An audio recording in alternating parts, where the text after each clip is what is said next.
الحمد لله نحمده ونستعينه ونستغفره ونؤمن به ونتوكل عليه ونعوذ بالله من شرور أنفسنا ومن سيئات أعمالنا من يهدي الله فلا مضل له ومن يضلل فلا هادي له ونشهد أن لا إله إلا الله وحده لا شريك له ونشهد أن سيدنا وسندنا وحبيبنا محمدا عبده ورسوله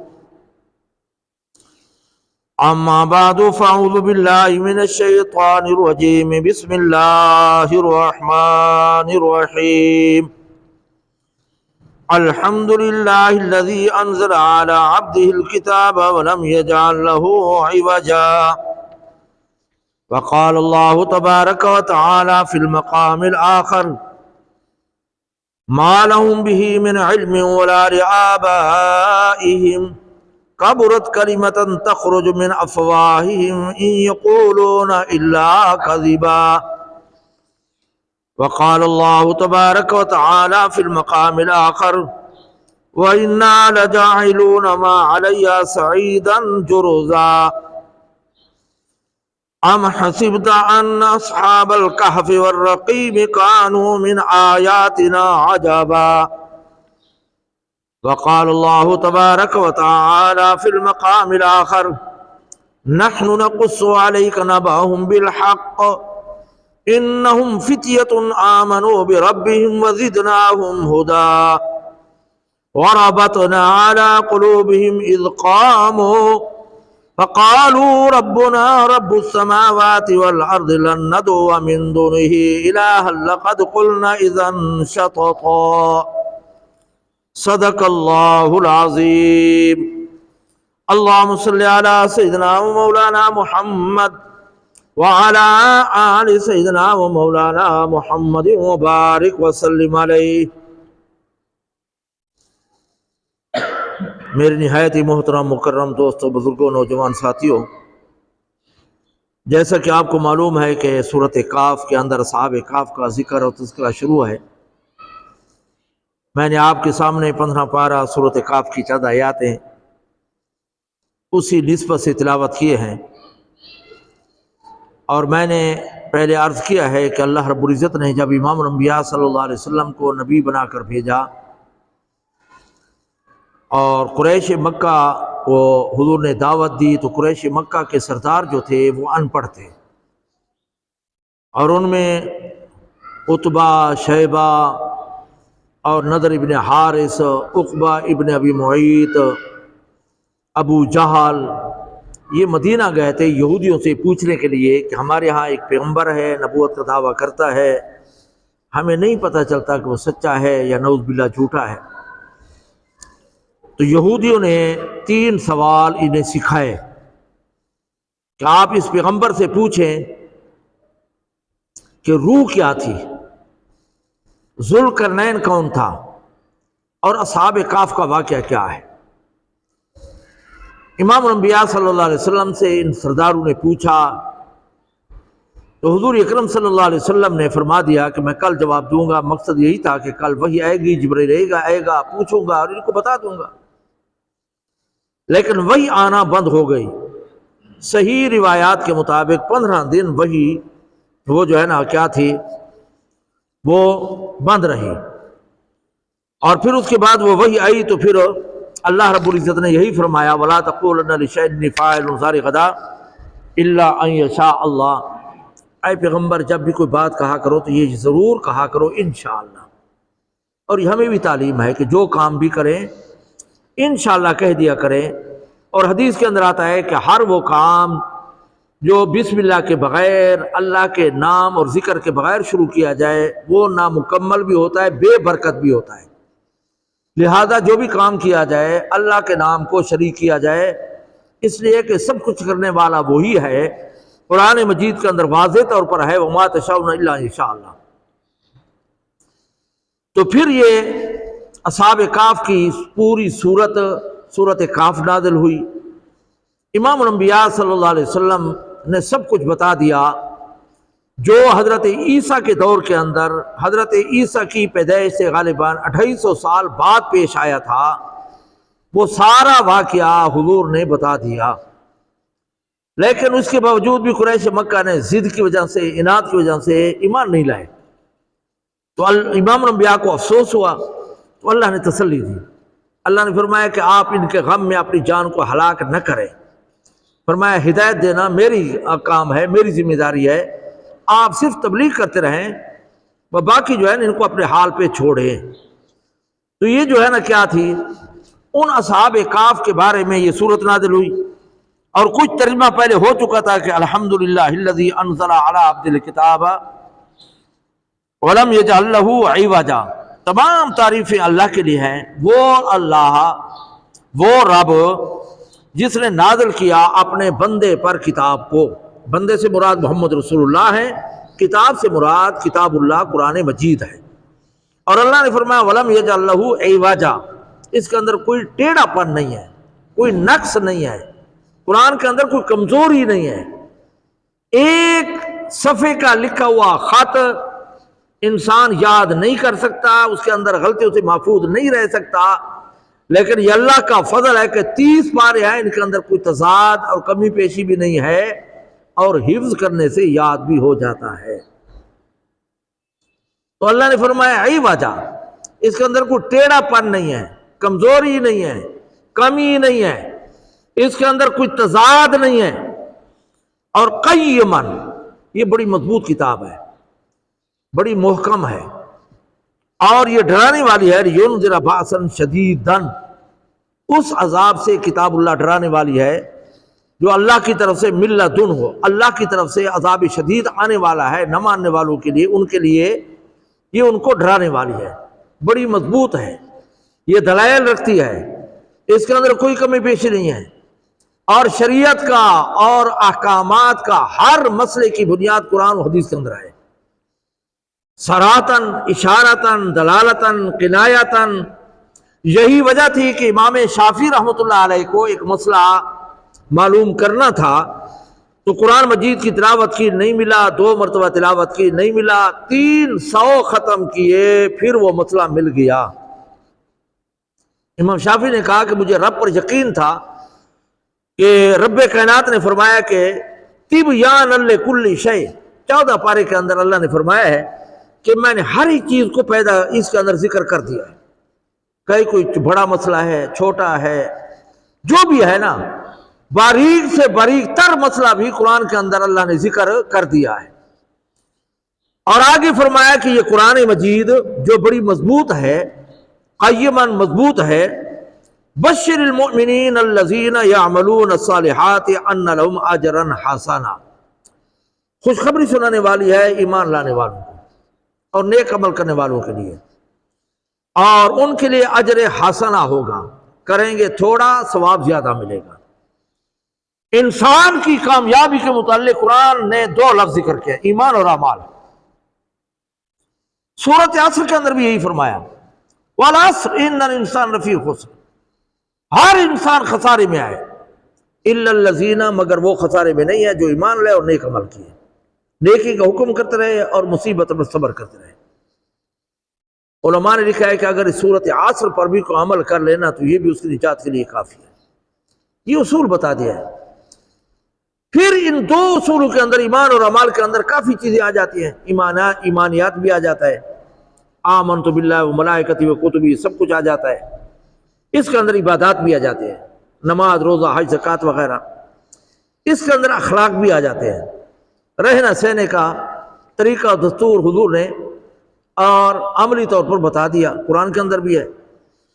اور اس کے اندر جو ہے نا معاشرے کے اندر رہن سہن، رشتہ، لین دین، بیع و شراء، خرید و فروخت اور معیشت، رزق حلال کمانا، حلال حرام کے ذرائع، خرچ کرنے کا طریقہ، یہ پھر سب آمنوا وعملوا الصالحات کے اندر آ جاتا ہے۔ بڑی لمبی تفصیل ہے، ایمانیات، عبادات، اخلاقیات، معاشیات اور معیشت، یہ سب چیزیں اس کے اندر آ جاتی ہیں۔ تو اللہ نے فرمایا یہ قرآن مجید کیا ہے؟ یہ جو ہے نا خوشخبری دینے والا ہے ایمان والوں کو، الذین، وہ ایمان والے، یعملون الصالحات، جو ایمان کے ساتھ عمل بھی کرتے ہیں۔ ایمان اور عمل لازم ملزوم ہے۔ آج ہم نے ایمان تو لایا لیکن اعمال چھوڑ دیے ہیں، یہ لازم ملزوم ہے۔ اور صحابہ کے دور میں سب سے آخری صحابی حضرت ابو طفیل 110 سال یا 101 سال کے بعد فوت ہوئے، 110 سال بعد ہجری کے، یا جو ہے نا 101 سال۔ تو علماء نے لکھا ہے کہ اس سنہری دور کے اندر 110 سال تک تاریخ یہ مثال بیان نہیں کر سکتی کہ جس نے کلمہ پڑھا ہو، ایمان لایا ہو اور نماز نہ پڑھی، تاریخ یہ مثال بیان نہیں کر سکتی۔ جو بھی ایمان لاتا تھا وہ نیک اعمال کرتا تھا، تو یہ دونوں چیزیں لازم ملزوم ہیں۔ آج ہم نے ایمان کو پکڑا ہوا ہے، وہ بھی کمزور، اور اعمال نہیں ہے، یہ دونوں چیزیں لازم ہیں خوشخبری جنت کی، اور ایک کے بجائے 10 گنا، ایک کے بجائے 700 گنا، اور ایک کے بجائے بے شمار جو نیکی ملیں گی، اجر ملے گا، وہ اس وقت ہوگا جب ایمان بھی ہو اور اعمال بھی ہو۔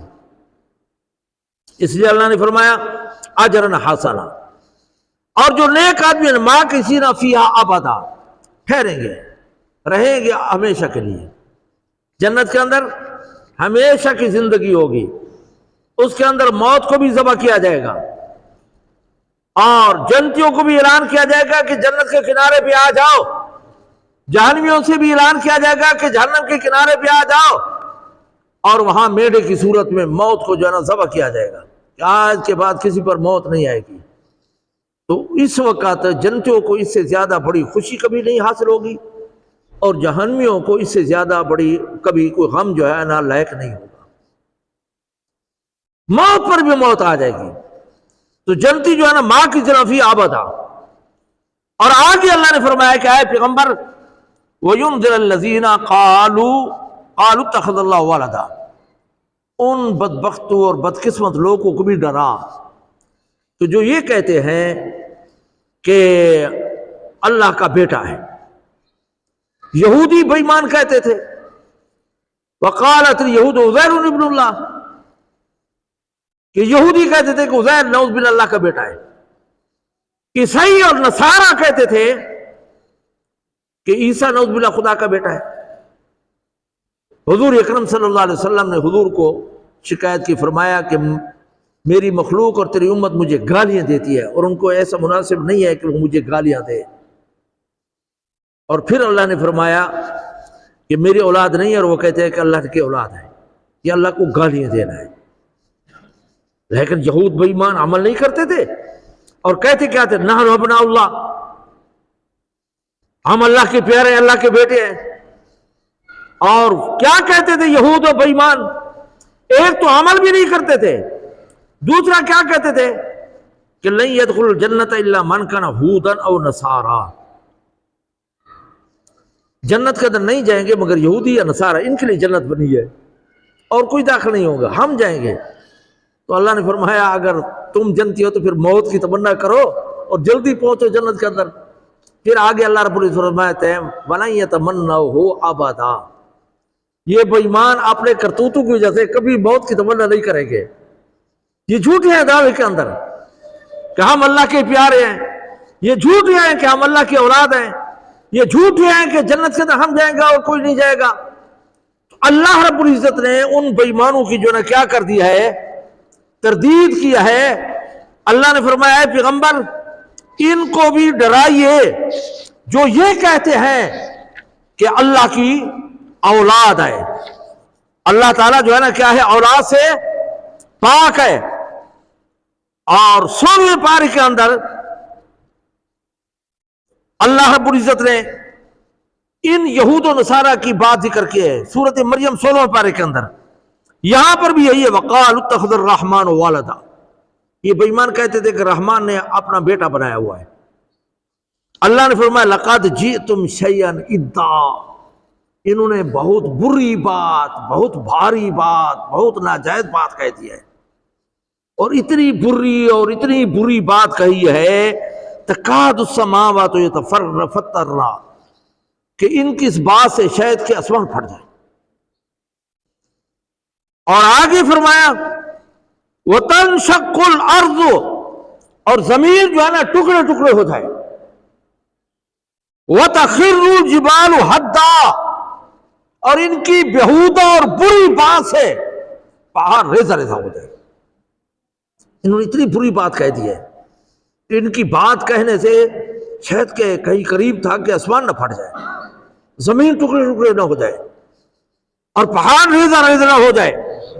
ان دعوا للرحمن ولدا، یہ بے ایمان دعویٰ کرتے ہیں، کہتے ہیں کہ اللہ کی بیٹا ہے۔ وما ينبغي للرحمن يتخذ ولدا، وما ينبغي للرحمن يتخذ ولدا، اللہ کی شان کے خلاف ہے کہ اللہ تعالیٰ بیٹا بنائے۔ یہ سورت مریم ہے 16 پارہ ہے۔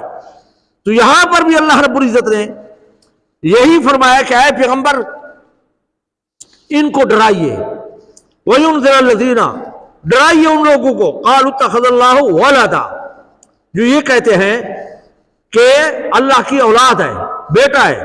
مَا لَهُمْ بِهِ مِنْ عِلْمٍ وَلَا لِآبَائِهِمْ، یہ جو بات کر رہے ہیں نا اس کا کوئی حقیقت اور علم نہیں ہے ان کے پاس، نہ ان کے پاس کوئی علم ہے، نہ ان کے باپ کے پاس علم ہے۔ ان کے باپ دادوں کے پاس بھی کوئی علم نہیں تھا، کوئی دلیل نہیں تھی کہ اللہ کی اولاد ہے، یہ جھوٹ بولتے ہیں۔ اور آگے فرمایا کہ کبرت کلمۃ تخرج من افواہہم، یہ بہت بڑی بری بات ہے جو ان کے منہ سے نکل چکی ہے، یہ بری بات ہے، اور اس سے بڑی بری بات کائنات کے اندر نہیں ہو سکتی، اللہ پر تہمت اور الزام۔ اس لیے یہ ہمیں سبق ہے کہ انسان کو زبان احتیاط سے استعمال کرنی چاہیے، زبان کی حفاظت کرنی چاہیے، نہ ایسا بولنا چاہیے کہ جس سے جو ہے نا خدا ناراض ہو جائے، رسول ناراض ہو جائے، اور نہ ایسی بات کرنی چاہیے جس سے لوگوں کی دل آزاری ہو۔ آج ہم طعن و تشریح میں بعد نہیں آتے، پیغور دینے میں، طعن و تشریح میں، یہ غلط ہے۔ ہر ایک کا معاملہ خدا کے ساتھ ہے، لہذا کسی کو حقیر نہیں سمجھنا چاہیے، اور پیغور اور طعنے اور عیب نہیں جتلانا چاہیے۔ حدیث کے اندر آتا ہے کہ ایک آدمی سے گناہ ہو گیا، اس نے توبہ کر لی، اس کی توبہ کرنے کے بعد اگر کسی نے اس کو طعنہ دیا، اس نے چوری کی تھی کسی نے چور کہہ دیا، اس نے زنا کیا تھا اس کو کسی نے زانی کہہ دیا، کسی نے قتل کیا تھا اس کو کسی نے قاتل کہہ دیا، حالانکہ وہ توبہ کر چکا ہے، تو اللہ کی ذات اتنے غصے میں آ جاتی ہے کہ جب تک اس طعنہ دینے والے کو اسی گناہ کے اندر مبتلا نہیں کرتا اللہ تعالیٰ، اس کو موت نہیں آتی۔ اس لیے ہر ایک کا معاملہ خدا کے ساتھ ہے، انسان جو ہے نا اپنے آپ کو حقیر سمجھے۔ حضرت علی رضی اللہ تعالیٰ عنہ غالباً فرماتے ہیں کہ میں پوری دنیا کو تلاش کرتا رہا، میں نے اپنے سے کم تر کسی کو نہیں پایا۔ یہ ہے مسلمانی، یہ ہے انسانیت، آجزی سے، انکساری سے کام لینا چاہیے۔ آج ہم تکبر کے اندر پڑے یہ میں سید ہوں، نماز نہیں پڑھتا، حرام حلال کی تمیز نہیں کرتا، یہ سید ہونا کام آئے گا؟ میں قریشی ہوں، میں جو ہے نا بڑی قوم سے تعلق رکھتا ہوں۔ ہر ایک کا معاملہ خدا کے ساتھ علیحدہ ہے، لہذا کسی کو حقیر نہیں سمجھنا چاہیے۔ امام غزالی رحمۃ اللہ علیہ نے مکاشفۃ القلوب کے اندر لکھا ہے کہ حضرت جنید بغدادی رحمۃ اللہ علیہ کے دور کے اندر ایک راشی پولیس افسر تھا، اور وہ بڑا راشی، بڑا ظالم۔ جب وہ مرنے لگا تو اس نے وصیت کی کہ میرا جنازہ جنید بغدادی پڑھائے، وہ مر گئے۔ اس کے ورثاء حضرت جنید بغدادی کو بتایا، اس کی رشوت، اس کا ظلم مشہور تھا۔ حضرت جنید بغدادی نے کہا کہ اس ظالم کا، اس چور کا، اس راشی کا میں جنازہ نہیں پڑھاتا، بھاگ جاؤ۔ انہوں نے جنازہ پڑھایا، فوت ہو گئے، دفن کر دیا، معاملہ ختم ہو گیا۔ کچھ دن گزرا تو جنید بغدادی نے خود خواب کے اندر اس پولیس افسر کو بڑی اچھی حالت میں دیکھا، پوچھا کیا گزری؟ انہوں نے کہا بڑا گنہگار تھا، لیکن آپ نے مجھے حقیر سمجھا، رب کائنات نے فرمایا کہ تو حقیر نہیں ہے، اس وجہ سے اللہ نے میری بخشی کر دی. باحوالہ عرض کر رہا ہوں، مکاشفۃ القلوب کے اندر امام غزالی نے لکھا ہے. اس سے معلوم یہ ہوا کہ کسی کو حقیر نہیں سمجھنا چاہیے. شاہ عبد القادر رحمۃ اللہ علیہ فرماتے ہیں کسی کافر، زنگی سیاہ کافر کو بھی حقارت کی نگاہ سے نہ دیکھو، ہو سکتا ہے اس کا خاتمہ ایمان پہ ہو اور آپ کا نہ ہو. تو یہاں پر انسان کو زبان کے اندر احتیاط کرنی چاہیے. ہمارے ہاں جو اس میں نہیں ہے، ہر جگہ دل آزاری، بغور، طعن و تشنیع، عیب جوئی، یہ صحیح نہیں ہے. اگر کوئی ٹیلی فون اور موبائل ہو تو اس میں بھی احتیاط کرنی چاہیے. ہمارے بعد بے وقوف کہتے ہیں کہ فون کر دیتے یہ مجھے پہچانا ہے، یہ بیہودہ بات ہے. اس سے آگے والا پریشان ہوگا یا خوش ہوگا؟ دوسرا مسلمان کو پریشان کرنا حرام. اور ہم بڑی فخر سے کہتے ہیں مجھے نہیں پہچانا آپ نے، بھی عالم الغیب تو نہیں ہوں نام. یہ بیہودہ سوال ہے. ہاں 3 مرتبہ گھنٹی دو، اگر نہیں اٹھاتا تو کوئی مجبوری تو ہوگی نا.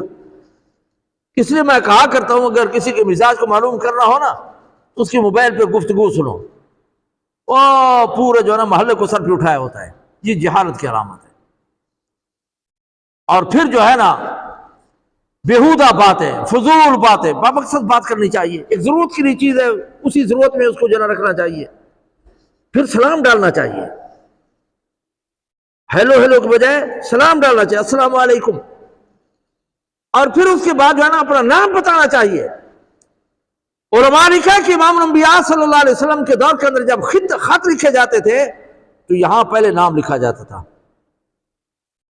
اور پھر محترم مکرم حاجی عبد الرحمن جو بھی ہوتا تھا. ہماری عادت ہے نا نیچے لکھتے ہیں نا، یہ صحیح نہیں ہے. پہلے اپنا نام لکھو کہ خط پڑھنے والے کو پریشانی نہ ہو، فوراً سمجھے کہ ہاں یہ فلانا ہے، یہ عبد الرحمن ہے، یہ سعد اللہ خان ہے، یہ جو ہے نا عبد الرحیم ہے، یہ عبد الکریم ہے، جو بھی ہے اس کو پتہ چل جائے تاکہ پریشانی نہ ہو. کیونکہ مسلمان کو پریشان کرنا ناجائز اور حرام. ہمارے ایک بہت بڑی میٹنگ تھی، ایک بزرگ سے بیچارے فوت ہو گئے، اللہ تعالیٰ غریق رحمت کرے. اور گرمی کا زمانہ تھا، ہم پڑھا کر جو ہے نا 5-6 استاد سوئے ہوئے تھے، اور 12-1-1:30 تک جو ہے نا میٹنگ جب ختم ہوئی تو ہمارا دروازہ کھٹکھانے لگے. اب تو نہیں اٹھے کہ کوئی ہوگا. مولانا عمر صاحب تھے ہمارے دوست ہیں، وہ اٹھے، دروازہ کھولا. انہوں نے کہا کیا خیر تو ہے؟ اس نے کہا کہ ہاں میٹنگ ختم ہو گئی ہے. میں نے کہا کہ ہاں مصافحہ کرتے جاؤ. انہوں نے کہا مصافحہ کرنا سنت ہے اور دوسرے کو بیدار کرنا اور پریشان کرنا حرام ہے. تو حرام کا مرتکب ہو گیا ہے. اچھا ہمیں احساس بھی نہیں ہوتا. مصافحہ کرنا سنت ہے نا، اور دوسرے کو بیرام کرنا حرام ہے. تو ہماری شریعت، ہمارا مذہب ہر موڑ پر ہماری رہنمائی کرتا ہے. فلہذا اللہ نے فرمایا یہ ان کی منہ کی بات تھی لیکن بہت بڑی بات تھی. ایسی بری بات ہے کہ شاید آسمان پھٹ جاتا، زمین ٹکڑے ٹکڑے ہو جاتی اور پہاڑ ریزہ ریزہ ہو جاتا. فلہذا انسان کو سوچ سمجھ کر بولنا چاہیے. اور کسی کی اصلیت معلوم کرنی ہو نا تو پھر اس کی ٹون سننے. میراثیوں والے جو نا گانے بجانے لگانے، یہ غلط طریقہ ہے. ان چیزوں سے بچنا چاہیے. ایذاء مسلم کا ذریعہ نہ بنے. آپ فائدہ دے سکتے ہیں تو نور اللہ نور، اگر نہیں تو اگر کسی کو فائدہ نہیں پہنچا سکتے تو آپ تکلیف اور ایذاء کا ذریعہ نہ بنے. یہ سب سے بڑی بزرگی ہے، سب سے بڑی عبادت ہے. بس ہمارے یہاں جو شادی ہوتے ہیں تو ہفتہ پہلے ڈیک لگا دیتے ہیں. گھر کے اندر کوئی جانور بھی نہیں ہوتا، انسان تو اپنی جگہ پر لے کر گانے لگا دیتے ہیں. میں کئی مرتبہ کر چکا ہوں کہ اگر کوئی سویا ہے تو اس پر زور سے قرآن مجید نہیں پڑھ سکتے تو ان کی نیند کے اندر خلل نہ آ جائے. تو اللہ رب العزت نے ان لوگوں کو، اللہ نے فرمایا اے پیغمبر متنبہ کر کہ کبرت کلمۃ تخرج من افواہہم ان یقولون الا کذبا، کہ جھوٹ ہی بولتے رہتے ہیں، جھوٹ ہی بولتے ہیں کہ نعوذ باللہ خدا کی اولاد ہے، خدا کے شریک ہیں، نفع نقصان کے مالک ہیں. یہ جھوٹ ہے، اس کی کوئی حقیقت نہیں ہے. اور وہ قریش مکہ آئے تھے، جواب بھی پا لیا صحیح. ذوالقرنین کا بھی ان کو پتہ چل گیا وحی کے ذریعے سے، روح کا بھی پتہ چل گیا، اصحاب کہف کا بھی پورا جو ہے نا واقعہ معلوم کر چکے. لیکن اس کے باوجود بھی ضد اور اناد کی وجہ سے قریش مکہ کلمہ نہیں پڑھ سکے اور نہیں مانا. حضور کو بڑا افسوس ہوا، بڑا افسوس ہوا. آصفہ اس وقت ہوتا ہے جب انسان کو سارے دوست احباب چھوڑ جائے اور بے سر و سامان بغیر کسی سہارے کے انسان رہ جائے، اس کو جو ہے نا کیا کہتے ہیں؟ آصفہ کہتے ہیں. تو اللہ نے فرمایا کہ فَلَعَلَّكَ بَاخِعٌ نَفْسَكَ عَلَىٰ آثَارِهِمْ، اے پیغمبر ان کی باتوں پر، ان کے کردار پر شاید اپنے آپ کو آپ ہلاک نہ کر دیں. ہاں إِن لَمْ يُؤْمِنُوا بِهَٰذَا الْحَدِيثِ، کہ یہ قرآن پر، یہ دلائل پر قرآن ایمان کیوں نہیں لائے؟ قرآن کے اندر روح کا بھی آ چکا ہے، اصحاب کہف کا بھی آ چکا ہے، ذوالقرنین کا بھی آ چکا ہے. کیا ہے پیغمبر؟ آصفہ، افسوس کرتے ہوئے آپ ایسا نہ کریں، غم نہ کھائیں. آپ نے پہنچا دیا، آپ کا فریضہ ادا ہو گیا، آپ نے ہدایت کا راستہ دکھا دیا، منزل مقصود تک پہنچانا رب کائنات کی ذمہ داری ہے. آپ افسوس نہ کریں.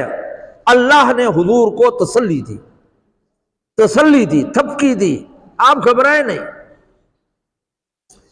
آگے اللہ نے فرمایا جعلنا مال الارض زینۃ اللہ لنبلوہم، ہم نے بنا دیا ہے زمین پر، زمین کو بھی بنایا اور اس پر زیب و زینت بنا دیا ہے. یہ درخت، یہ پھل فروٹ، یہ پھول، یہ پودے، یہ جانور، یہ پرندے، یہ انسان، یہ جو ہے نا پہاڑ، یہ چشمے، یہ زیب و زینت ہے. سیر و تفریح کے لیے جاتے ہیں نا، ہاں قسم قسم کے پہاڑ، چشمے، درخت، پودے، چمن، یہ اللہ نے فرمایا میں نے زیب و زینت بنا دیا ہے. اس کے اندر کس کے لیے؟ مخلوق کے لیے. حضرت عبداللہ ابن عباس رضی اللہ تعالیٰ عنہ فرماتے ہیں کہ اللہ نے فرمایا میں نے زمین پر جو زیب و زینت بنائی ہے، اس سے مراد علماء اور صلحاء ہے. یہ جو ہے نا زمین کی زیب و زینت ہے، اس کی وجہ سے دنیا قائم ہے. حدیث کے اندر آتا ہے جب کوئی علم حاصل کرنے کے لیے جاتا ہے نا تو سمندر کی مچھلیاں اور جنگل کے پرندے گھونسلوں کے اندر ان کے لیے دعا کرتے ہیں. اب اس انسان کے علم سیکھنے والے کے لیے پرندوں کا اور مچھلی کا دعا کرنا سمجھ میں نہیں آتا کہ وہ کیوں دعا کرتے ہیں. تو علماء نے لکھا ہے کہ ان پرندوں اور مچھلیوں کو ان دین پڑھنے والوں کی وجہ سے رزق ملتا ہے. رزق ان کو اور زندگی ان کی وجہ سے ملتی ہے. وہ اس لیے دعا کرتے ہیں کہ یا اللہ یہ قائم و دائم رہے تاکہ ہمیں رزق ملتا رہے. ظلم و زیادتی کی وجہ سے اللہ تعالیٰ رزق کو بند کر دیتا ہے اور نیک لوگوں کی وجہ سے اللہ تعالیٰ جو ہے نا رزق کو کھولتا ہے، رزق وسیع ہوتا ہے. قرآن کے اندر کیا آتا ہے؟ من اعرض عن ذکری، 16ویں پارے کے اندر ہے.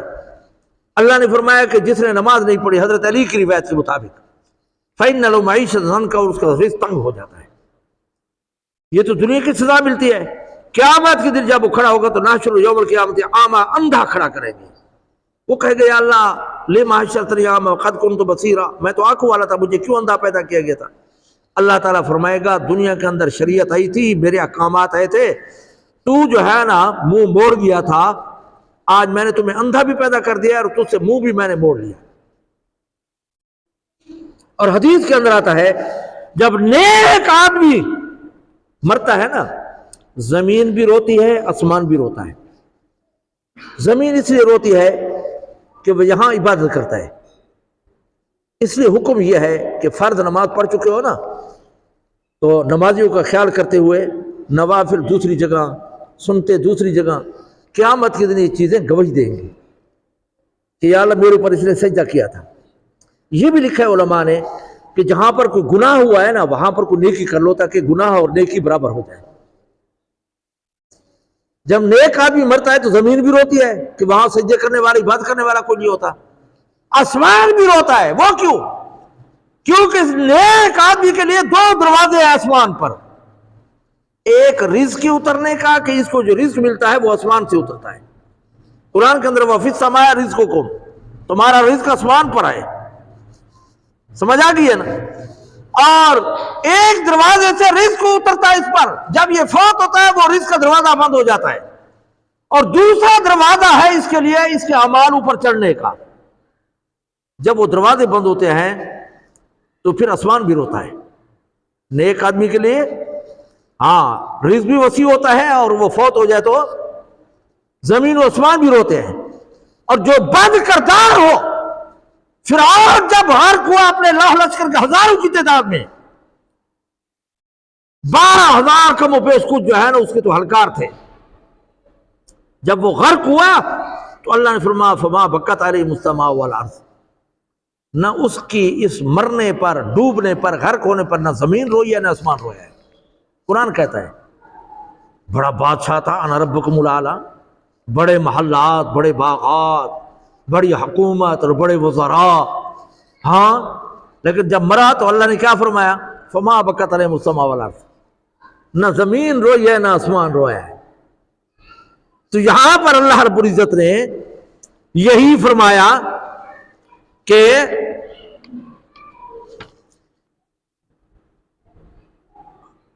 انا جعلنا مال الارض زینۃ اللہ لنبلوہم، کہ میں نے زمین کے اوپر زیب و زینت کے لیے علماء اور نیک لوگوں کو پیدا کیا ہے۔ اور عام آپ نے سنا ہوگا کہ جب تک اللہ اللہ کرنے والا ہوگا قیامت نہیں آئے گی، قیامت نہیں آئے گی۔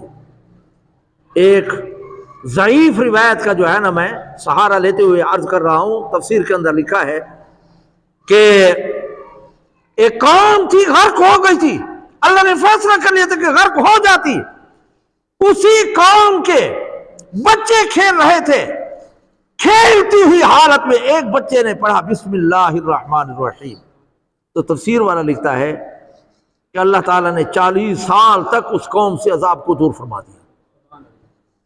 سمجھ آ گئی ہے نا؟ تو اس لیے جو ہے نا جہاں پر اللہ کا ذکر ہو، نیک لوگ ہوں، تو وہاں پر اللہ کی رحمت بھی نازل ہوتی ہے اور رزق کے دروازے کھلتے ہیں۔ اللہ نے فرمایا وَلَوْ أَنَّ أَهْلَ الْقُرَىٰ آمَنُوا وَاتَّقَوْا لَفَتَحْنَا عَلَيْهِمْ بَرَكَاتٍ مِّنَ السَّمَاءِ وَالْأَرْضِ، فرمایا اگر یہ اہل مکہ ایمان لے اور تقوی اختیار کریں تو میں زمین و آسمان کی برکات کے دروازے اور رحمت کے دروازے ان کے لیے کھول دوں گا۔ دوسری جگہ فرمایا مَا يَفْعَلُ اللَّهُ بِعَذَابِكُمْ إِن شَكَرْتُمْ وَآمَنْتُمْ، اللہ تعالیٰ تمہیں عذاب دے کر کیا کرے گا اگر تم شکر گزار بندے بن جاؤ اور ایمان لے آؤ تو نیکی سے جو ہے نا اللہ کی رحمت کی دروازے کھلتے ہیں۔ اور حدیث کے اندر آتا ہے جس قوم کے اندر سود اور زنا عام ہو گیا اس نے اللہ کے عذاب کے دروازے اپنے ہاتھ سے خود کھولے ہیں۔ لہذا اللہ کی نافرمانی سے، سرکشی سے، گناہ سے، ظلم و زیادتی سے بچنا چاہیے اور نیکی کرنی چاہیے تاکہ اللہ کی رحمت نازل ہو۔ تو یہاں پر اللہ رب العزت نے فرمایا کہ انا جعلنا، بے شک ہم نے بنایا زمین پر زیب و زینت۔ تو اس زیب و زینت سے علماء لکھا ہے کہ علماء، صلحاء، بزرگان دین، نیک لوگ مراد ہیں۔ نیک لوگوں کی وجہ سے پھر اللہ کی رحمت نازل ہوتی ہے، اللہ کی برکات نازل ہوتی ہے، اللہ کا فضل ہوتا ہے۔ جب نیک لوگ چلے جائیں تو پھر جو ہے نا مصیبت آ جاتی ہے۔ امام الانبیاء صلی اللہ علیہ وسلم جب مکے میں سن 1 ہجری میں گئے تو وہاں پر ایک بھیڑیا نے ایک چرواہ کو جو ہے نا خبر دی کہ محمد رسول اللہ جس کی انتظار تھا وہ آ چکا ہے۔ میں نے پچھلے جمعے پہ غالباً عرض کیا تھا، مولانا محمد یوسف الزوہانی رحمۃ اللہ نے لکھا ہے کہ بھیڑیا نے کہا، تو چرواہ نے کہا کہ میرا جی چاہتا ہے میں کلمہ پڑھوں لیکن یہ بکریاں ہیں ضائع ہو جائیں گی، جنگل ہے۔ تو اس بھیڑیا نے کہا اگر تو کلمہ پڑھنے کا وعدہ کرتا ہے تو تیری بکریوں کی حفاظت میں کروں گا۔ وہ آئے، بکریاں چھوڑ دی اور حضور کی خدمت میں حاضر ہوئے، کلمہ پڑھا، اپنا واقعہ بتایا، حضور خوش ہوئے، فرمایا کہ ایک درندے کی وجہ سے اللہ نے میری نبوت کی تائید کی ہے، اور فرمایا مجھے اللہ کی ذات پر یقین ہے کہ اگر جو ہے نا تو واپس گیا تو بھیڑیا تیری بکریوں کو نقصان نہیں دے گا۔ جب وہ واپس پہنچا تو بھیڑیا پہرا دے رہا تھا، نقصان نہیں دیا۔ اٹھ باندھ کمر کیوں ڈرتا ہے، پھر دیکھ خدا کیا کرتا ہے۔ تو یہاں پر اللہ نے فرمایا میں نے جو نا بنا دیا ہے زمین پر زیب و زینت، کیوں بنایا؟ لنبلوہم ایہم احسن عملا، تاکہ دیکھوں کہ کون ان نعمتوں کو دیکھ کر اللہ کا شکر ادا کرتا ہے۔ یہ نعمتیں دنیا یہ کامیابی کا ذریعہ بھی ہے، ناکامی کا ذریعہ بھی ہے۔ اگر اس سے عبرت حاصل کی جائے تو اچھا ذریعہ بن جاتی ہے۔ بزرگان دین جو ہے نا اس سے عبرت حاصل کرتے ہیں۔ وہ ایک اونٹنی نے بچہ دیا ہوا تھا نا، تو بزرگ جا کر گئے، اس کو لپٹ گئے اور چومنے لگے کہ یا اللہ اپنی قدرت کا اظہار کہاں پر کیا۔ ہر جگہ اللہ ہی اللہ جو ہے نا انہیں نظر آتا ہے۔ اس لیے جو ہے نا قل سیروا فی الارض فانظروا، زمین پہ چلو پھرو اور دیکھو کہ مجرموں کا کیا جو ہے نا انجام ہوا اور نیک لوگوں کا کیا انجام ہے۔ تو یہاں پر اللہ نے فرمایا کہ ہم جو ہے نا آزمائش کے لیے ایہم احسن عملا، اچھا عمل کون کرتا ہے، اور اچھے عمل کے لیے 3 چیزیں ضروری ہیں، نیت صحیح ہو اور اخلاص ہو اور اتباع سنت ہو۔ یہ 3 چیزیں ہوں گی تو عمل قبول ہوگا، ورنہ نہیں ہوگا۔ نیت صحیح نہیں ہوگی اب عمل قبول نہیں ہوگا۔ فضائل اعمال کے اندر آپ نے بارہا پڑھا ہے، قاری، سخی، شہید الٹے منہ گھسیٹ کر جہنم میں ڈالے جائیں گے، کیونکہ نیت صحیح نہیں ہوگی۔ نیت کا صحیح ہونا ضروری ہے، اخلاص اور ریاکاری نہ ہو۔ حدیث کے اندر آتا ہے چھوٹے سے عمل بھی تم نے اخلاص پیدا کیا تو تمہاری بخشش کے لیے کافی ہو جائے گا، وہ بڑی بے نیاز ذات ہے۔ اخلاص کے ساتھ امام غزالی نے مکھی کو پانی پینے دیا تو اللہ نے بخشش کر دی، ذوالنون مصری نے بلی کے بچے کو سردی سے بچایا، اللہ نے بخشش کر دی۔ اور تفسیر مدری میں آیا ایک آدمی نے سوئی صدقہ کی، اللہ نے اس وجہ سے اس کی بخشش کر دی۔ اخلاص ہو، اخلاص، اور قیامت کے دن جو ہے نا اخلاص کی بنیاد پر فیصلہ ہوگا۔ جتنا اخلاص زیادہ ہوگا اتنا وزن زیادہ ہوگا۔ اس لیے صحابہ کے ایک مٹھی صدقہ کیا ہے جاؤ کی جو ہے نا وزن وہ پہاڑ کے زیادہ ہوگا۔ جو ان کا اخلاص اور تقوی ہوگا وہ ہمارا نہیں۔ تو یہاں پر یہی فرمایا کہ ایہم احسن عملا، آگے فرمایا وَإِنَّ لَجَاعِلُونَ مَا عَلَيَّ صَعِيدًا جُرُزًا، اللہ نے فرمایا ہم بنانے والے ہیں اس زمین کو ایک چٹیل صاف ستھرا میدان، یہ سب کچھ مٹ جائے گا۔ یہ زمین جو ہے نا بعض علماء لکھا ہے اسی کو جو ہے نا ہمار کیا جائے گا، بعض کہتے ہیں نہیں ایک اور زمین لائی جائے گی جس پر کوئی گناہ نہیں ہوا ہوگا، یہ میدان سجے گا اور حساب کتاب ہوگا۔ یہ ہمارا ایمان ہے۔ باس بعد الموت، ہاں یہ برحق ہے۔ قریش مکہ مسلمانوں کا یہی بڑا اختلاف تھا کہ جب ہم مر گئے تو پھر جو ہے نا مٹی ہو گئے تو پھر جو ہے نا دوبارہ اٹھنا نہیں ہے۔ اللہ نے فرمایا میں اسی طریقے سے تمہیں اٹھاؤں گا جیسے پہلی مرتبہ تمہیں جو ہے نا ہم نے پیدا کیا ہے، بغیر نقش اور نمونے کے۔ اللہ نے فرمایا وَضَرَبَ لَنَا وَنَسِيَ خَلْقَ، ہمیں تو ہڈیاں لا کر مثل دیتے ہیں کہ یہ کیسے زندہ ہوگی، لیکن اپنی پیدائش کو نہیں دیکھتے کہ کیسے اللہ نے پیدا کیا ہے۔ اس لیے علماء نے لکھا ہے کہ قبر پر آخری آرام گاہ لکھنا ناجائز ہے، کیونکہ آخری آرام گاہ نہیں ہے، یہ تو عالم برزخ ہے، پھر آگے جانا ہے، حساب کتاب دینا ہے، پھر نامہ اعمال تقسیم ہوگا، پھر جنتی جہنمی کا فیصلہ ہوگا۔ لہذا یہ راستہ ہے، یہ آخری آرام گاہ نہیں ہے، اس لیے اس تختی پر آخری آرام گاہ لکھنا مناسب نہیں۔ تو اللہ نے فرمایا وَإِنَّا لَجَاعِلُونَ مَا عَلَيَّ صَعِيدًا جُرُزًا، چٹیال میدان ہم بنا دیں گے۔ ام حسبت ان اصحاب الکہف والرقیم کانوا من آیاتنا عجبا، اے پیغمبر تو کیا گمان کرتا ہے کہ اصحاب کہف کا، کہف مانا غار والے، کہف مانا غار والوں کا کیا واقعہ جو ہے نا کیا ہے، عجیب نہیں ہے؟ یعنی اللہ کی قدرت کاملہ میں سے یہ عجیب تر واقعہ ہے کہ 309 سال تک سوئے رہے، ان کو کسی قسم کی کوئی تکلیف اور نقصان نہیں ہوا۔ یہ اللہ کی قدرت ہے۔ خدا نہ کرے اگر کوئی حادثہ پیش آ جائے اور ایک جو ہے نا سیدھا اگر ایک ہفتہ سونا ہو تو پیچھے زخم ہو جاتے ہیں، لیکن 1 سال بعد وہ جو ہے نا کروٹیں بدلتے رہے۔ تو اللہ نے فرمایا ہے پیغمبر تو کیا گمان کرتا ہے کہ اصحاب الکہف غار والے، والرقیم کے کئی معنی لکھے ہیں۔ رقیم کا معنی پہاڑ والے، والرقیم کا معنی یہ بھی لکھا ہے کہ حضرت عیسیٰ کی کچھ ہدایات تختی ان کے پاس تھی، اس لیے انہیں رقیم کہا گیا۔ رقیم کا یہ معنی بھی لکھا ہے تفسیر مدری کے اندر، بستی والے، وہاں جب بستی تھی اس کا نام رقیم تھا، اور یہ بھی وہاں واقعہ پیش ہے اس لیے کہتے ہیں والرقیم۔ والرقیم کا یہ معنی بھی لکھا ہے کہ دقیانوس مشرک بادشاہ تھا، ظالم بت پرست۔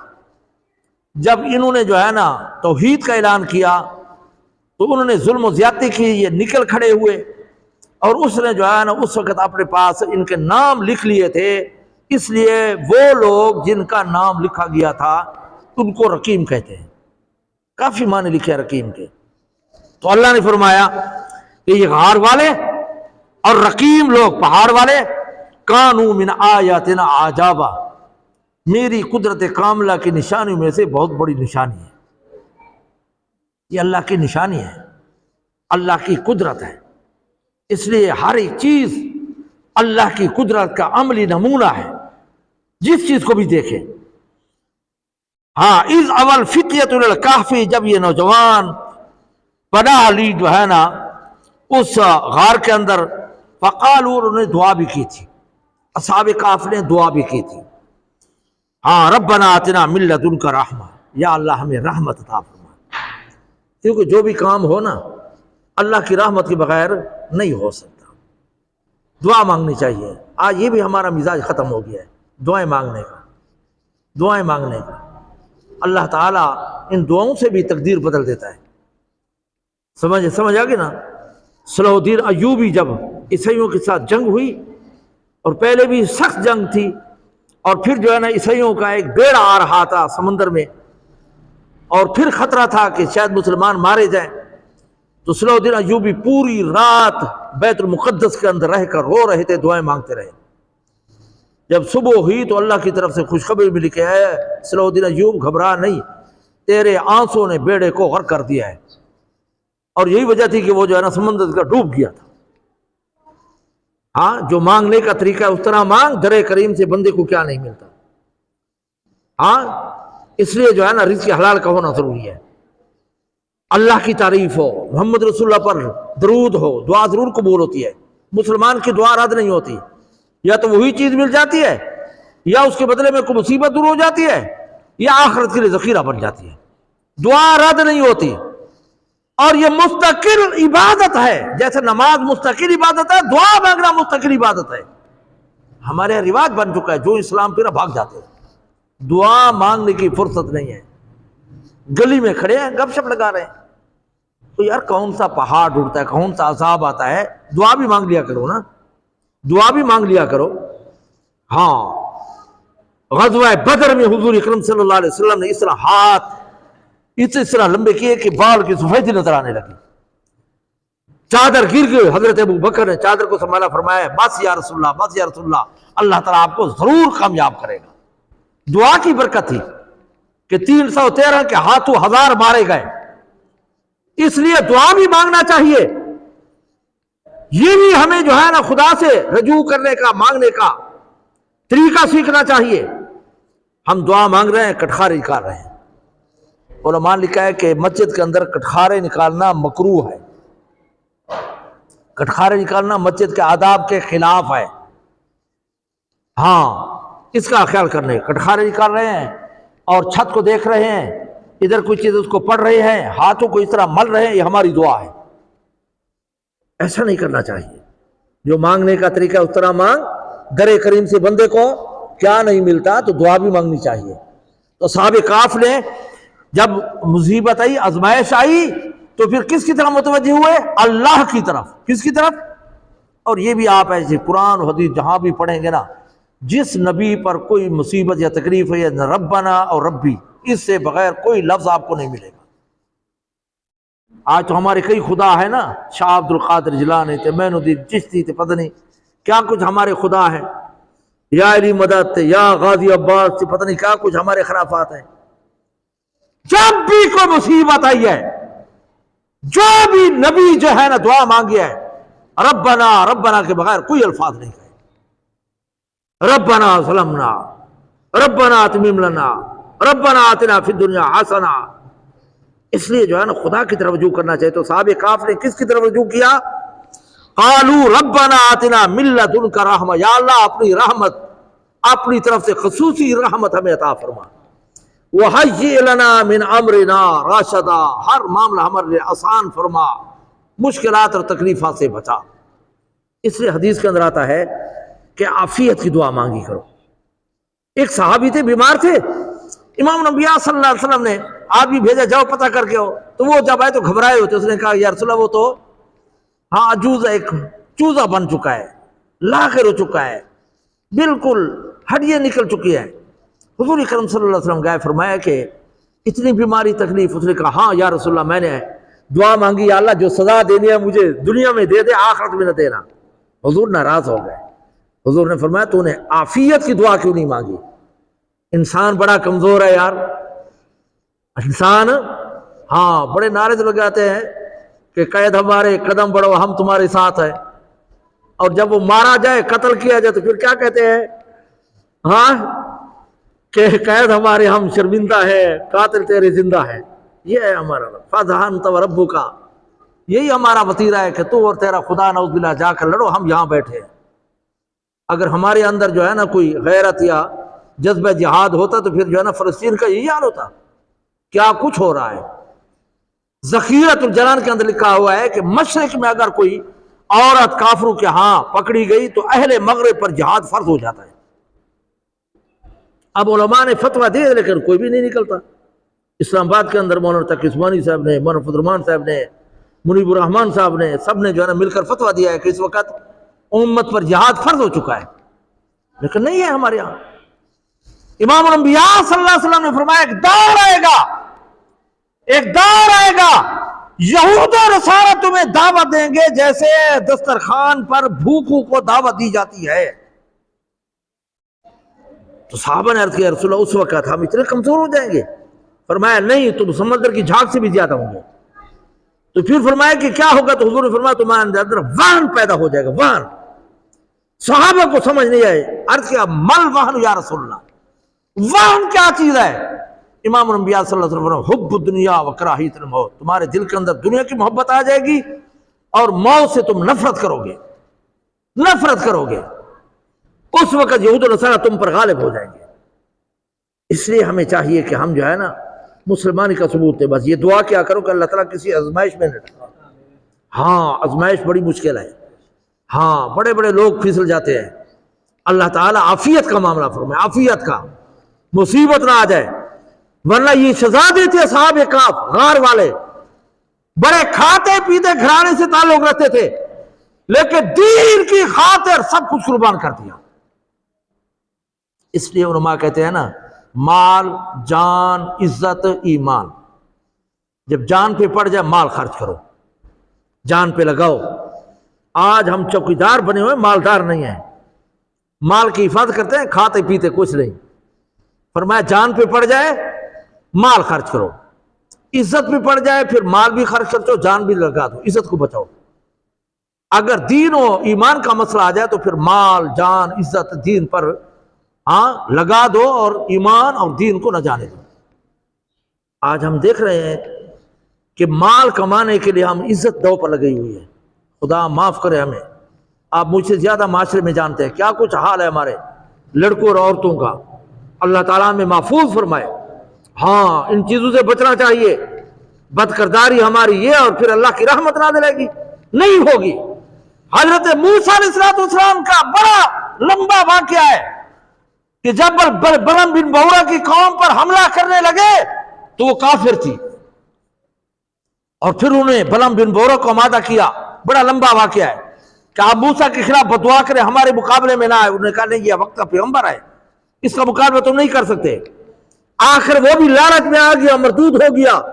میں نے پہلے کسی موقع پر یہ واقعہ تفصیل سے ذکر کر چکا، نامے پارے کے اندر ترجمے میں آ چکا ہے۔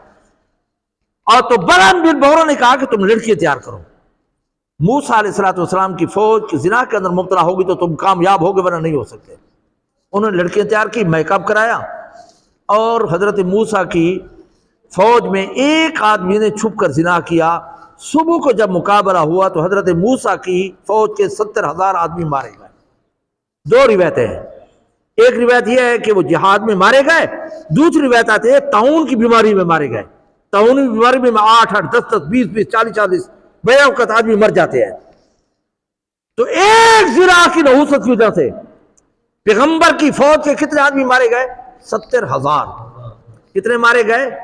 ہاں تو یہاں جب صبح شام جو ہے نا بدکاری ہوگی تو اللہ کی رحمت نازل ہوگی؟ نہیں ہوگی، نہیں ہوگی۔ اس لیے ان چیزوں سے بچنا چاہیے، ان چیزوں سے بچنا چاہیے۔ تو اللہ رب العزت نے فرمایا کہ اصحاب کہف نے دعا میں وقال ربنا آتنا من لدنک رحمہ وہیئ لنا من امرنا رشدا، یا اللہ ہمارے لیے ہر معاملہ آسان کر دیں۔ جب بھی کوئی مصیبت آئے نا تو عافیت کی دعا مانگا کرو، یا اللہ عافیت کا معاملہ فرما، یا اللہ میں کمزور ہوں، یا اللہ میں کمزور ہوں۔ اچھا آگے فرمایا فضرب لنا علی آذانہم فی الکہف سنین عددا، کئی گنتی کے سال ہم نے ان پر مسلط کر دیے ان کے کانوں کو بھاری کر کے۔ انسان جب سوتا ہے نا سب سے پہلے کان کام کرنا چھوڑ دیتے ہیں نا، اللہ نے فرمایا ہم نے تھپکی دی ان کو، ان کے کان کو میں نے تھپکی دی، ہاں ان کے کام جو ہے نا بہرے ہو گئے اور وہ سو گئے، اور وہ غار کے اندر رہے کئی سال، 309 سال تک رہے۔ یہ اللہ کی قدرت ہے یا نہیں؟ اور پھر آگے آئے گا آنکھیں کھلی ہوئی تھی اور سوئے ہوئے تھے، اور اللہ نے پھر روب اتنا ڈال دیا، نہ کوئی انسان جا سکتا تھا نہ کوئی جانور جا سکتا تھا، اور اللہ نے سورج کے نظام ایسے بنایا کہ طلوع ہوتے وقت بھی ایک طرف دائیں طرف گزر جاتا تھا، اور جب مغرب میں غروب ہوتے تو پھر بھی کنارہ کش ہو کر ہوا آتی تھی لیکن دھوپ نہیں لگتی تھی۔ اللہ نے فرمایا میں نے کئی سال تک ثم بعثناہم، پھر میں نے ان کو جو ہے نا اٹھایا۔ یہ اللہ کی قدرت ہے۔ جب بھی جو ہے نا حضرت عزیر علیہ السلام ایک بستی پر گزرے، کیف تحیی الموتی، دل میں آئی حال ان کو کیسے زندہ کرے گا، بستی جو ہے نا برباد ہو چکی ہے، ویران ہو چکی ہے۔ اللہ نے 100 سال سلائے رکھا، اور پھر جب اٹھے تو کہا کملا بیست، ہاں کتنی مدت سوئے؟ تو نے کہا قال یومن بعد یوم، ایک دن سویا ہوں یا آدھا دن؟ اللہ نے فرمایا نہیں 100 سال سویا ہوں۔ یہ اپنا شیرہ دیکھو، زیتون کا شربت دیکھو، جو جلدی خراب ہونے والی چیز تھی 100 سال گزر گیا خراب نہیں ہوئی۔ اور فرمایا گدھے کی طرف دیکھو، گدھے کا دیکھو تو ہڈیاں پڑی تھی وہاں ادھر ادھر، پھر فرمایا اس کو دیکھو، پھر وہ ہڈیاں جڑنی شروع ہو گئی، پھر جو نا گوہ چڑھ گیا، پھر چمڑا چڑھ گیا، اور گدھا آوازیں لگاتا ہوا کھڑا ہو گیا۔ اللہ نے فرمایا میں اس طرح مرنے کے بعد زندہ کروں گا جیسے گدھے کو زندہ کیا اور 100 سال کے بعد آپ کو دوبارہ کھڑا کیا۔ اللہ تعالیٰ قادر مطلق ہے۔ تو 309 سال یہ غار والے سوئے رہے لیکن کچھ بھی نہیں ہوا۔ ثم بعثناہم لنعلم ای الحزبین، کوئی پوچھتے تھے کہ کتنا سویا، اور دوسرے کہتے تھے کہ ایک دن یا آدھا دن، دو گروہ، پوچھنے والے اور جواب دینے والے۔ اللہ نے فرمایا ہاں اس بولے اس نے احسان ما لبثوا امدا، زیادہ حساب کرنے والوں کو پتہ نہیں تھا۔ اللہ نے فرمایا میں دیکھنا چاہتا ہوں کہ ان کو کس کو معلوم ہے جو زیادہ حساب دان ہے، کتنی مدت میں یہاں رہے، مدت لما لبثوا امدا، نحن نقص علیک نبأهم بالحق۔ اے پیغمبر یہ قصے ہم نے آپ پر سچے بیان کیا ہے، اور اس وقت آپ نہیں تھے۔ اللہ نے فرمایا نا کہ اے پیغمبر اے میرے محبوب حضور کو خطاب کیا کہ میں نے بعض نبی بھیجے ہیں، ان کے واقعات آپ کو بتائے ہیں، اور بعض کے ذکر آپ کو نہیں بتایا، بعض آپ کو نہیں بتایا۔ لم نقصص، ہم نے وہ قصہ ان کے نام 1,24,000 رقموں پیش، لیکن قرآن کے اندر 25 انبیاء کا ذکر، اور دوسرے حدیث سے کوئی ثابت ہیں، سب کا علم حضور کو۔ اس سے یہ بھی معلوم ہوا کہ جو لوگ کم علمی کی وجہ سے یہ کہتے ہیں کہ حضور کو ما کانا وما یکون، جو کچھ ہو چکا ہے جو کچھ ہوگا حضور کو پتہ تھا، یہ عقیدہ غلط ہے۔ قرآن و حدیث کی روح سے یہ عقیدہ غلط ہے۔ سمجھ آ گئی ہے نا؟ اللہ خود فرماتے ہیں، کئی واقعات ہیں، حضرت عثمان کی شہادت کا شہادت کا اعلان ہوگا حضور کو پتہ نہیں چلا، 70 صحابہ کو دھوکے سے لے گا وہ شہید کر دیا، حضور کو پتہ نہیں چلا، گوشت کے اندر زہر مل چکا تھا، حضور کو پتہ نہیں چلا، حضرت فاطمہ حضرت عائشہ صدیقہ رضی اللہ عنہ پر تہمت لگی، حضور کو پتہ نہیں چلا۔ اس لیے جو ہے نا یہ عقیدہ رکھنا ما کانا وما یکونوں کا صرف علم رب کائنات کو ہے اور کسی کو نہیں ہے۔ اور ہمارے مہربانوں نے تو یہاں تک لکھ دیا ہے کہ جب حضور پیدا ہوئے تو حافظ قرآن تھے۔ یہ عقیدہ قرآن و حدیث کے خلاف ہے۔ یہ سورتیں جو نازل ہوئے ہیں کیا مکی مدنی کیا ہے؟ مکی مدنی ہے نا، یہ سورت مکی ہے، یہ مدنی ہے، یہ ہے نا، تو پھر حافظ قرآن تھے تو پھر ان کا کیا بنے گا؟ پھر جبرائیل کس پر آتا رہا، کیا چیز لا کر لاتا رہا؟ ان عقیدوں سے بچنا چاہیے۔ عقیدے کی بات کر رہا ہوں، فرقہ واریت کی بات نہیں کر رہا، خدا گواہ ہے میں فرقہ واریت کا قائل نہیں ہوں، قرآن و حدیث کی بات کر رہا ہوں۔ اس لیے ایسے عقیدے بیہودہ عقیدوں سے بچنا چاہیے۔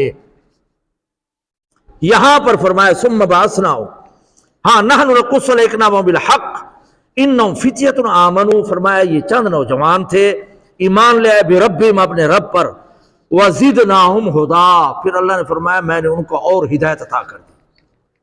جب ایمان لائے تو اس کو پھر مضبوط کر دیا، ان کو ہمت دے دی۔ اور آگے اللہ نے فرمایا ہاں وَرَبَطْنَا عَلَىٰ قُلُوبِهِمْ، ان کے دل کو مضبوط کر دیا، ڈٹ گئے اپنے ایمان پر، پھر نہیں پھرے، سب کچھ داؤ پہ لگا دیا، اپنے خاندان کو، سب کچھ کو، لیکن دین کو اذا قاموا، جب وہ دین پر ڈٹ گئے تو فقالوا، یہ کہا ربنا رب السماوات والارض لن ندعو من دون الہا، ہم اس رب کو مانتے ہیں جو زمین و آسمان کا رب ہے، اس کے بغیر ہم کسی کو نہیں پکاریں گے، کسی کو نہیں پکاریں گے۔ ہاں لقد قلنا اذا شططا، اگر اللہ کے بغیر ہم کسی کو پکاریں گے تو ہم بھی بے راہ روی کا شکار ہو جائیں گے، بے راہ روی کا۔ لہٰذا اپنے عقیدے پر مضبوط رہنا چاہیے۔ ہم جہاں بھی جائیں دوسرے کی شکار ہو جاتے ہیں، اپنے مذہب کا اظہار بھی نہیں کر سکتے کہ جی میرے مذہب میں یہ بات ہے، ہاں بڑے روادار بن جاتے ہیں۔ اگر کوئی بد مذہب مر جائے تو پھر رواداری کا مظاہرہ کرتے ہوئے ہم جنازے بھی شریک ہو جاتے ہیں۔ ہاں غیرت ایمانی کا ثبوت دینا چاہیے۔ مذہب مذہب ہوتا ہے، حق حق ہوتا ہے، اس لیے جو ہے نا ہم اپنے مذہب اور دین کے ہوتے ہوئے غیر مذہب پر جو ہے نا عمل کرنے کی قطعی اجازت نہیں ہے۔ ہمارے حکمران ہندوؤں کا تلک لگا دیتے ہیں، ہاں مندروں میں جاتے ہیں، انا للہ و انا الیہ راجعون، ہے مسلمان، ہاں یہ غلط طریقہ ہے۔ اس لیے ہمیں چاہیے کہ ان سے جو ہے نا بچنا چاہیے، اپنے عقیدے کا برملا اظہار کرنا چاہیے، عمل کرنا چاہیے، اس کے اندر جو ہے نا لچک نہیں ہے۔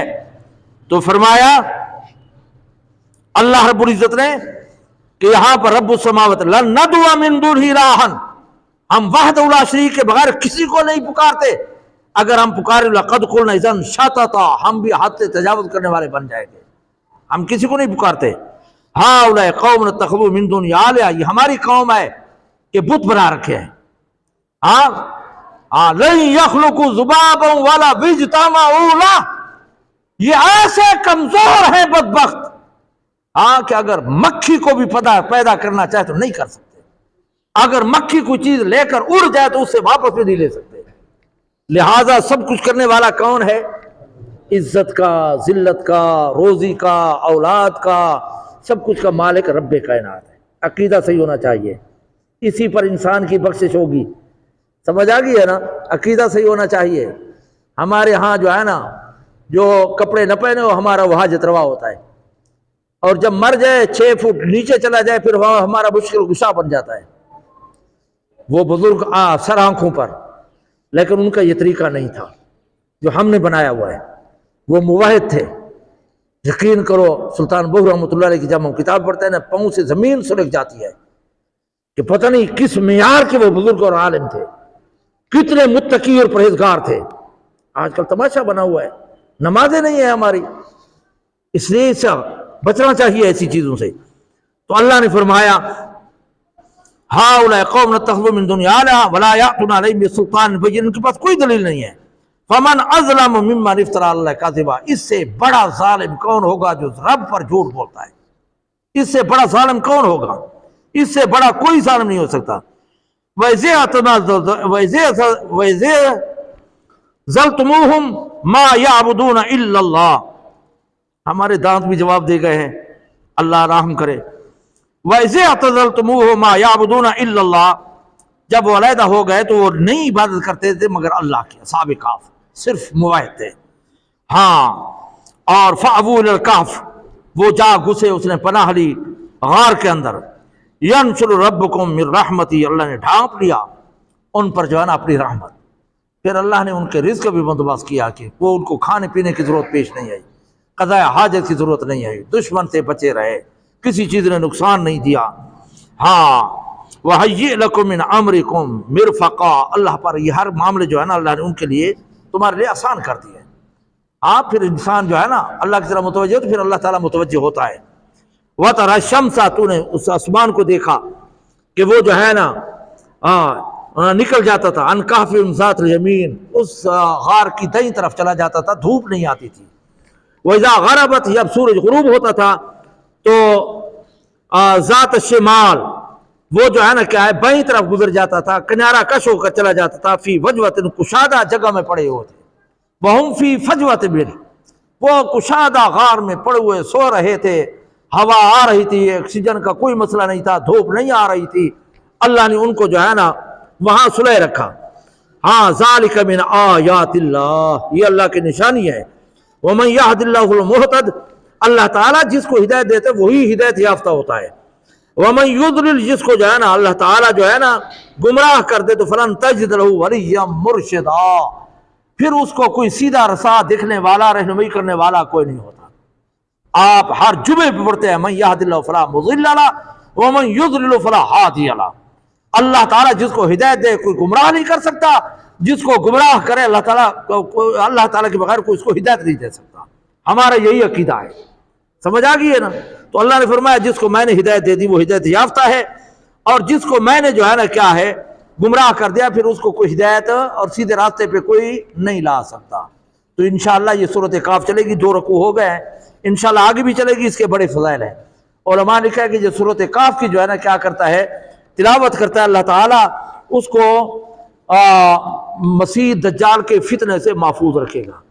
اور ایک مشہور روایت ہے کہ جو جمعے کے دن سورۃ کاف کی تلاوت کرتا ہے اللہ تعالیٰ اس کو عذاب قبر سے محفوظ رکھے گا۔ میں بھی اس پر عمل کرتا ہوں، آپ وعدہ کریں کہ انشاءاللہ جمعے کے دن سورۃ کاف پڑھیں گے یا نہیں؟